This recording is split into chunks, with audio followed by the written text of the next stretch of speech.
I think you came to directing like in a really cool way, like it evolved naturally. It was clear. I've been choreographed by you senior year of high school. It was clear you have a vision, and it was like this journey of gaining every skill to communicate that vision. But I think that ability, especially as a woman, like honestly, like mirrors so much of what I think a lot of people struggle with is having a vision and executing it, communicating it, right? Sure. So it's like, can we talk, like, I'm going to sit back, I'm going to shut the hell up, like, walk me through, like, the exciting journey, like, the amazing journey, the positive journey of you, and I've been with you along the way, but, like, I want to hear from your perspective, like, what was it like from that moment where you're like, you know what, I don't want to just be an actor, like, I want to tell the full story, I have these visions, I have this desire to tell stories, and I want to execute, I want to create something out of nothing, you know? Like, what was Sure. that like? I'm shutting up. No, it's a great question. Uh,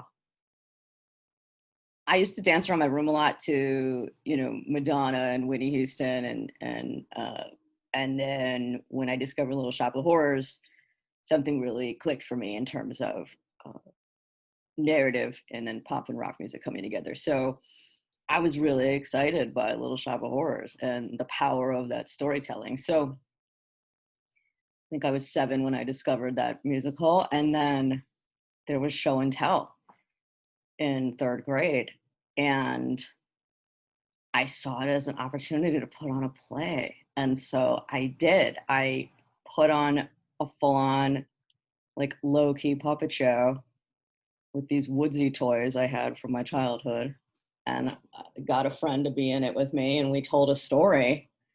And I think everyone was like, here's my plant. Like, you know what I mean? I just, like, if there was a slot, I was gonna go for it, I grew up an only child, and so I think I was left to my own devices to create my own playtime. I had friends and everything like that, but I think um, I had a lot of imagination going for me. And so there was a void because I didn't have a sibling at the time, and I do now, and she's awesome, but we're 9 years apart, and so uh, I had a lot of space. And so I needed to make things out of that space, and music filled that space, and storytelling filled that space. And that was the beginning. I just thought, all right, if there's a window, I'd love to tell a story, as opposed to just, here's a blanket I have, show. I mean, I think that's the point of show and tell, like, is to get kids out in front talking about something they have and public speaking and so forth. But I took it to the next level. Dude, I love that. I remember my first time. Uh, I remember going out. I was living in Australia at the time. And it was like first grade or something, and I Yeah. remember being like, "I'm gonna be funny. I'm gonna fucking kill. I'm gonna crush it right now." Like I Yeah, remember it's a choice young. It's a choice young is this like a need you have. And so I think then it was like I just knew I was more interested in the gestalt, than the singular. I really wanted to create that full story and that full event.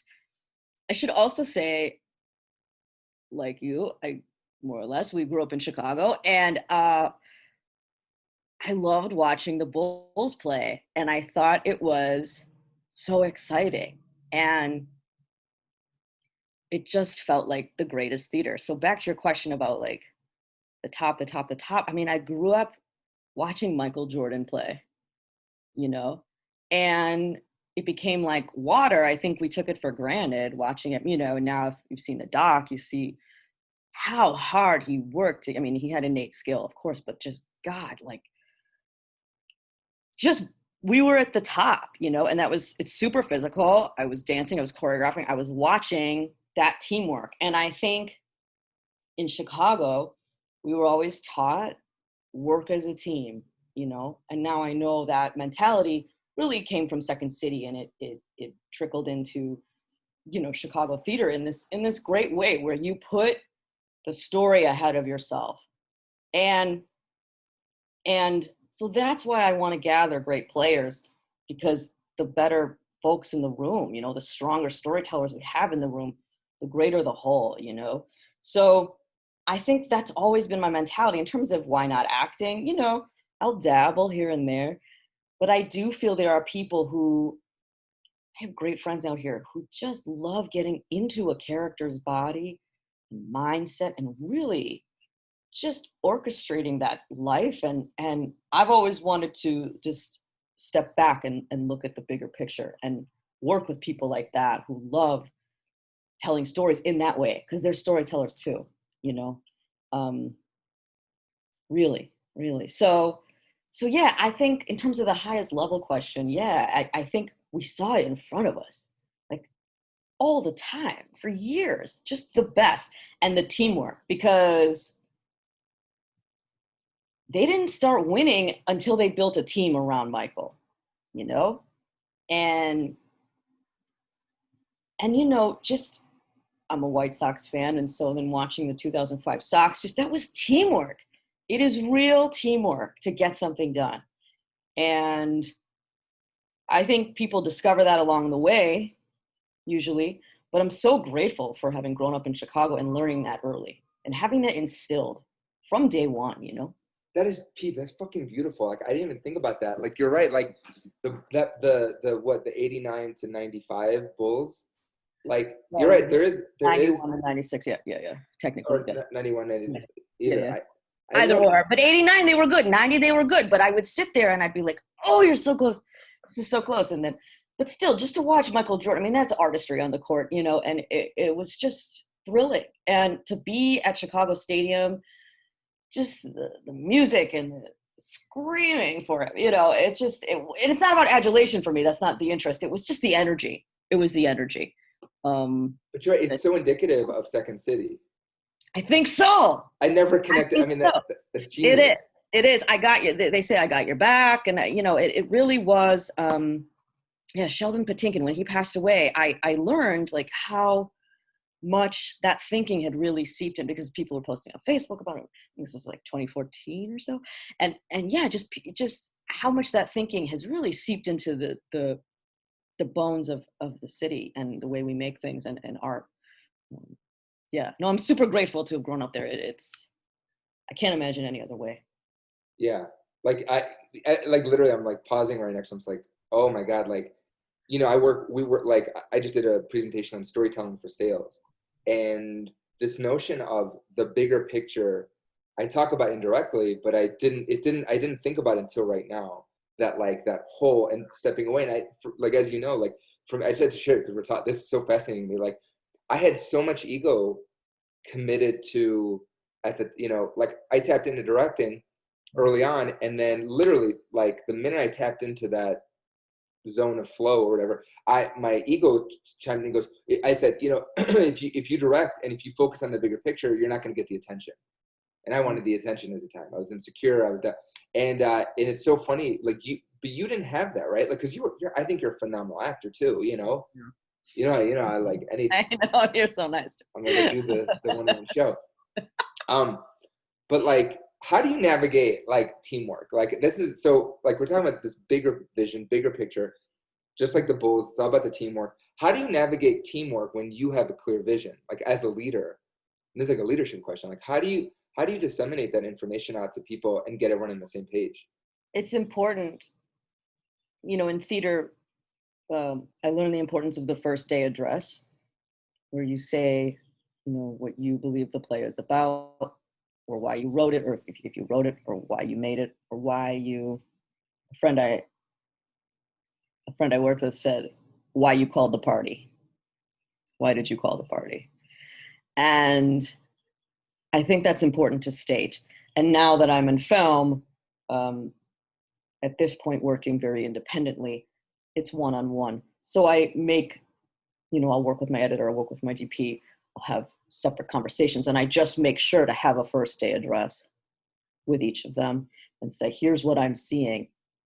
You know, I'm now writing and directing, and I do think through my writing, I am able to communicate the vision. As a film director, we do have the opportunity to create these lookbooks, and you can really see, you know, especially communicating with my DP, here's what I'm seeing. The other thing is bringing, let me say the right and wrong, bringing the right collaborators for you in the room, you know, and looking at their work, at their body of work, and saying, just having an intuitive sense whose work will jive with mine? And is their kind of work what I'm seeing, you know? And sometimes the work is amazing, but, you know, I shoot comedy. I don't need things in the dark, but there's these amazing cinematographers out here who are just great at capturing, you know, a sliver of light. And I'm like, you should work with my friend who works in drama. You know what I mean? And it not doesn't mean I won't make a drama, but right now I'm looking for people with senses of humor. And also, you know, in the digital age, we're on our computers a lot, especially now. You know, I was just looking at a cinematographer yesterday and I couldn't stop watching her reel for whatever reason. And I know the reason, but you just kind of go with your gut, you go with the flow. And then you want to meet them and make sure, you know, you'll vibe. But I've been able to tell whose sensibilities are gonna suit mine, you know. And then we're in conversation. It's better, I think, to work with equals. Because then it serves, like, you are the conduit, right? Like you get Yeah. the channels or the messaging from the story, and then it's funneled out through these other artists too, right? So absolutely. And I know that, especially in filmmaking, definitely in theater, but filmmaking is so collaborative from a technical level that I really want the best folks around me. So most of my collaborators are from AFI, and they're really focused on what is the story that I'm telling, you know, and I can get lost in an edit, like most of us after a while. And, you know, I'll come back to my DP and I'll say, you know, how do you like this cut? And we'll have a conversation. And people will say to me, you know, you're giving me more input than I've ever had, or not input, but you're letting me weigh in, and I really appreciate it. You know, and that's Chicago, you know, and I don't think that's a sign of weakness. I think it's a sign of intelligence to have people around you who you trust, because nobody does this alone. Unless you are a solo artist, true solo artist, and you want to do one woman shows your entire life, which is a gig, by the way. Like, it's a total gig. But I love working with people and great people. And I'm so lucky that I have them in my life right now. Our teacher, Patrick Holland, remember he used to say, he'd say that, like, the best creators. And I think I remember him using Andrew Lloyd Webber, I think, as an example. He's like, he will sit in the room, he will pack a room with 10, 15, 20 people that are smarter, more talented, more creative than he is. And then he'll listen to everyone and go, it's this. And, like, he'll just take everyone's edit, right? So the best idea wins. And, you know, I mean, for me, I don't love, like, good, better, best. Like, I don't know, you know, to whom, but the idea that resonates with the story and that elevates the story. You know, I'm at a point where I'm getting notes, you know, on my writing. And it has been an interesting journey to go, what really resonates and what doesn't, you know, and I'll know in my gut. I'll try it. I'll put it down sometimes, but sometimes then I'll read it out loud, you know, with my writing group, and some of them are like, what is this? This isn't funny anymore. And I'm like, great, delete. But I got some great notes from some great people, and some of them were just like, it felt like what they would do with it, you know, which is cool. But see, to that point, oh, sorry to cut you off, but, like, to that point, right? We use story, like, we use this word story, and I think definitely in theater, like I remember like the story. I'm a storyteller, all this stuff, you know. Yeah. Like, and the theater chops that we grew up with, like, I mean, those are just priceless, you know, like. Absolutely. Even things just like being, like, on time is 10 minutes early, or, you know, like I live by that code, you know. Discipline. Well, we had a teacher who went to a conservatory that was very serious. I believe a lot of the Steppenwolf folks went there, and was very, just a respect for the time and the space of everyone else, a respect for the work. I mean, he was putting up Hamlet for us, you know. He was doing Midsummer. He was doing the great works. They were doing Glass Menagerie. So we saw the best stuff, you know. So story is inherent in all those works, of course, you know. And now, as I'm a filmmaker, we're talking beginning, middle, end, you know. What's the beginning, middle, end? Right, the full genesis of it. But like, you know, and are you being clear? And do we care about the person in the center of it? That's the focus here now. So then I'm gonna ask you, like, this is totally like a Jiminy go like question where I'm like, let me ask you a question, you know? Pilates. I love Jiminy English. See, I always bring it up. I always like when I ask like the most like obvious questions, I always set up like Jiminy Glick, and a lot of times people are like, oh, Martin Short. Okay, I like Martin Short. They don't know what I'm talking about Jiminy Glick. So it's like, let me, Jessica, let me ask you. Best. You know, so I throw around the word story interchangeably like all day long. Like I'm like, yeah, story. We're focusing on story. The story is this, story and that. I recently, my co-parent, she's creating like a really cool online course for people to. I'm plugging it. I don't care. She's creating an online course for people to create their own Wix website, or WordPress websites. And so I was like, oh, like for a couple weeks, I'm like, can I help you? Can I help you? Can I play with you? And she's like, no. She's like, we used to work together. Like, too much craziness. Like, let's just, let's not. And so the other night, she was flustered. I came over. I was dropping off for a child, and she's just like, okay, here, take a look at this. And so I was looking. I was like, I love it. And then I just did my thing, and she's like, oh, she was super excited, and we created a really cool narrative arc and kind of like a wrapper for her journey as the teacher. It was really cool. So she was thrilled, and I was like, see, now there's a story. And to me, the story brought it to life. To me, anytime I'm looking for a story, it's like the white whale, right? It's like the big, it's like this, like, I want to say nefarious. I don't. It's this beautiful word that's all encompassing to me. It's heaven. For you, how do you? So this is the Jiminy Glick. Jessica Redish, how do you define story? Go, like for real, like right, because it's a driving force. How do you? What are the ingredients for you of a good story, of a story, even? Sure. I mean, it's a real event. It's a real event in someone's life. And something we learned day one in theater growing up is, why is today the play? Why is today the story? And I think that does differentiate something like a bio of someone's story versus a piece of theater or a movie. Why is today the play? It's an event. It's an event that has a beginning, middle, end. We all have stories in our bodies, right? And in our nervous systems, right? And, I can tell you the story of walking to Starbucks, walking around the block, getting 2,000 steps and enjoying my coffee, but that's not that interesting, right? Because I do it every day, right? But the day there was a clown juggling, offering me weed on the corner, now that's a story, because what do I do with that clown? I always tell my clients, I'm like, could you imagine being friends with Hugh Jackman? Like, nobody wants to hear Hugh Jackman stories. Like, why not? In my head, I'd hear a Hugh Jackman story. Obviously I'd hear a Hugh Jackman story. He's my hero.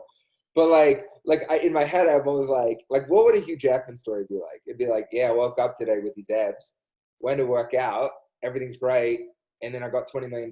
Like, obviously that's not his real life, probably, but there's no story there, And I have a lot of clients, especially when I used to do and will again when I do the variety shows, and I have clients try stand up or comedic storytelling. They'll come in and they'll be like, I have the funniest story about my grandma. And it's a story about their grandma. Literally, it's this Literally. happened, this happened, right. this happened. This happened, yeah. Beginning, middle, end, right? It's right. Facts. Now, facts. But it's not. If that clown had been my long lost cousin, and and had some information I needed, that's a great little film, Right. Or he ended up being the love of my life. That's a story. Or he literally killed your childhood in that moment, right? Like that right. was the realization that you're an adult. That's where I go. Right. I'm like, now what I do in my life is I track these weird moments. Now I have not made a film about a juggling clown on my corner who talks to me, who's real, just for the record.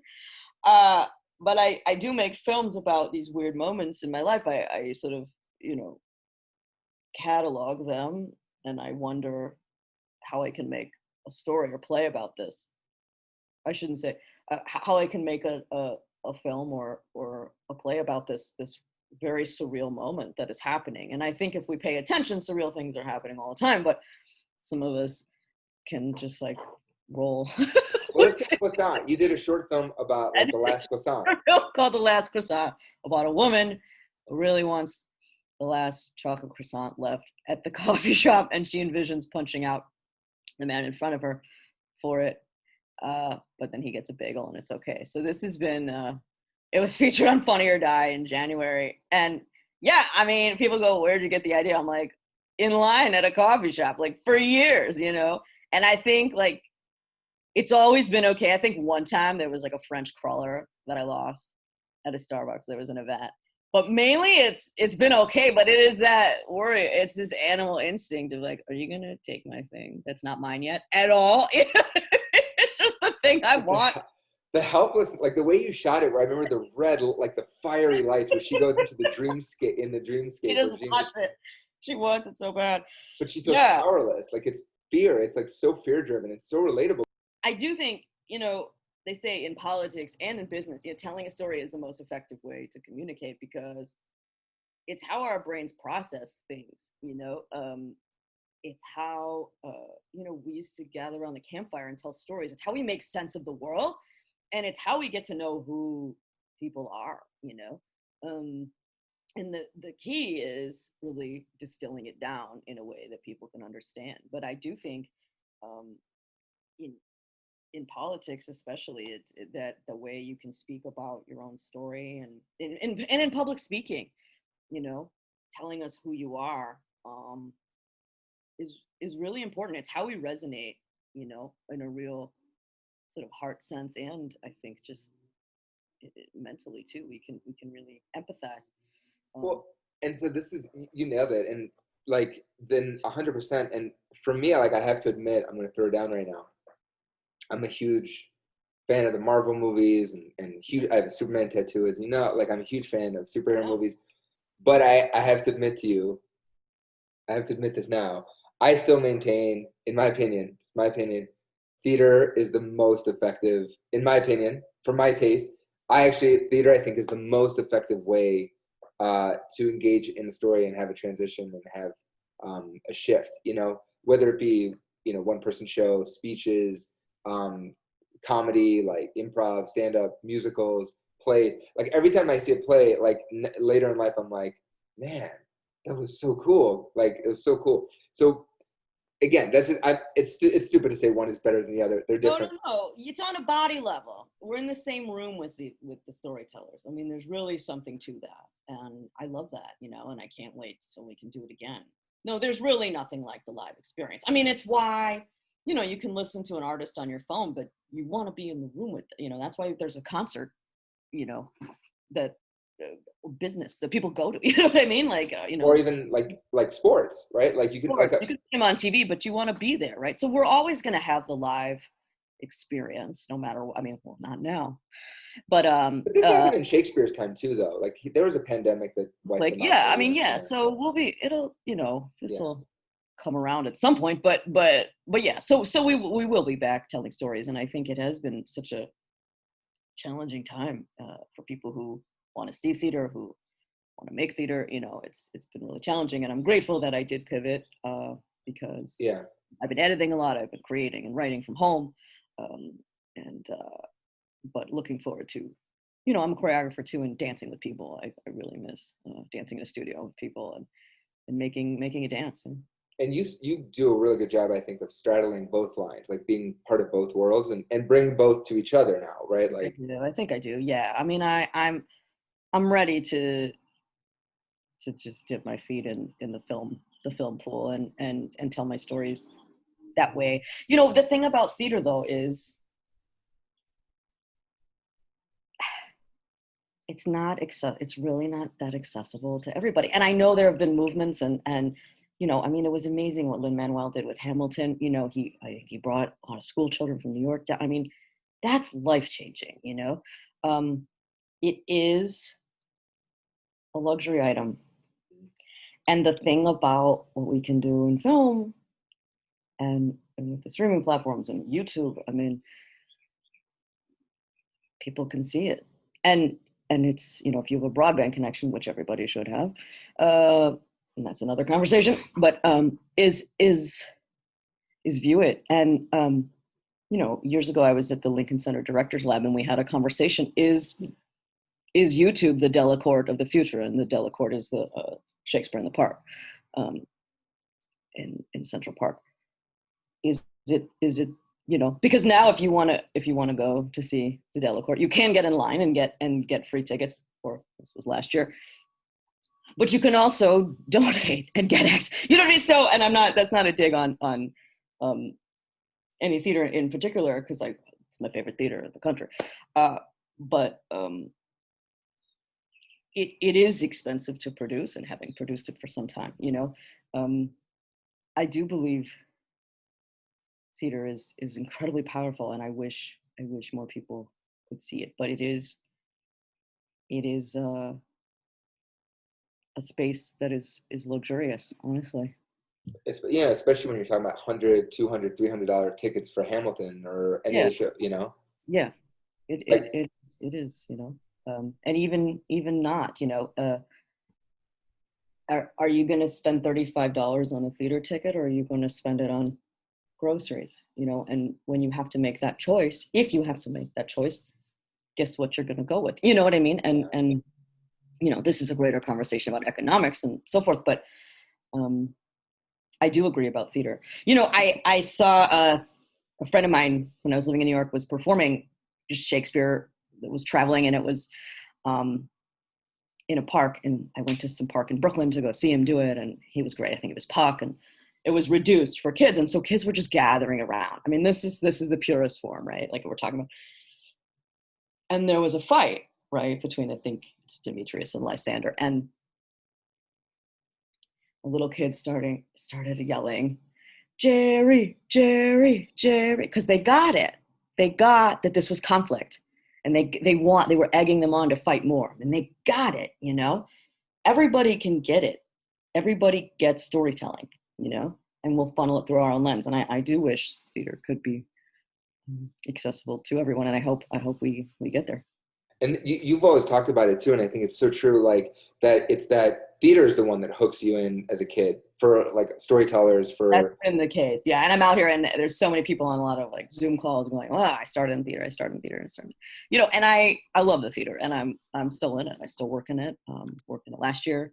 Got a Helen Hayes nomination for my choreography in for airness, about an air guitar competition that was really fun to do. And yeah, so I've committed to kind of like, you know, when we're back, like really trying to do one play a year, just to kind of, you know, ground myself and revisit that. I remember moving out here and I was like, what am I going to do?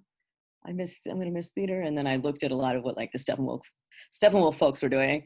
And, you know, it seemed like if it was doable in their schedule, they would do a play a year, you know, and I think it's good to just check in with where you came from. Yeah. See, so like my kind of final, it's a big question, but like the final question is, so you moved out to LA 3 years ago? 3 years ago now. 3 years ago. Mm-hmm. Like you knew people, you had friends from New York, friends from Chicago that were out here, but it wasn't like, there wasn't, and I don't mean this in a bad way, I mean this in like, again, example, bringing it back to you creating opportunities way. It wasn't like it wasn't like you were given like a full-time residency here, right? No. So how do you, when you decide, like, okay, like when you have the vision to create something, like a move, like a huge national shift, right? How, like, what is your internal process like? Like, how do you create those opportunities from 0 to 700, you know? Sure. I think asking for help is important. And I think it's something that, I don't know if it's an American thing or we're just taught, do it yourself, you know? And I've learned to ask for support and identify people who can help and say, you know, I'm looking to make this move, you know, can you help me? Anyway, there's a great TED Talk about the art of asking. And I think, you know, naming what you want to do is really important, knowing it for yourself. And then Julia Cameron says in The Artist's Way, you know, more or less. When a vision is cast, providence moves too, you know, and if you really say out loud, I want to do this, you know, people start showing up for you in a way. So, you know, an advisor of mine said, post on Facebook that you're moving to LA. And I thought, oh gosh, I never like saying, I like to kind of be a ninja and not really say what I'm doing until I'm doing it, you know, and I did, and I got work that way, and people, you know, started reaching out, old friends from middle school, like, you know, just reunited, and it's just been great. It's been amazing out here. And I moved at a time as Harvey Weinstein was being brought down, and I think it was a very galvanizing time for women. I think we feel like we're finally starting to be heard, and we're building our own castles, and an organization called Women in Media started. It was a crew list that was going around of women. And then I think in 2017, when I moved here, they really formed into a not-for-profit. And the exec director, I got to give her a shout out, Tema Steg. She's amazing. And she really wants to create parity in the industry. And she's not quiet about it. And it's wonderful. And so last year I was part of their camaraderie initiative. I choreographed a short film, and this year my short film called Cat, which is a story of a woman who signs up for a dating coaching service in search of her soulmate, only to end up marrying a cat, was a semifinalist in their camaraderie initiative this year. And so this year, since we can't really shoot right now, it was just focused on writing and developing. So that was a great opportunity. And they're just really amazing at creating opportunities. I joined Women in Film. I've met a lot of collaborators that way. So it's been kind of this energy of this moment to go, okay, we're all here. Let's support each other. Let's create work together. And I shot a sequel to The Last Croissant in February, and my crew is 98% women, and that's how I'm going to do it, you know, moving forward as much as possible. So, Peep, you're awesome. I call you Peep for the Peep. Peep. Peep. This is awesome. This was so exciting to me. Like, Thank really you. getting down to the bare bones of the story of like how to execute vision and leadership in tough scenarios. And like, I think like people should really check out your work. Like, so I'll post like a link, Thank you. like a link to your website. Like, is it? Sure, yeah, JessicaRedish.com. I'm on IG and Twitter at Jessica Redish with 1 D, like the color, Redish. It's Peep, Redish. It's not ish. just red. It's ish. It's ish. Peep, thank you. This was amazing.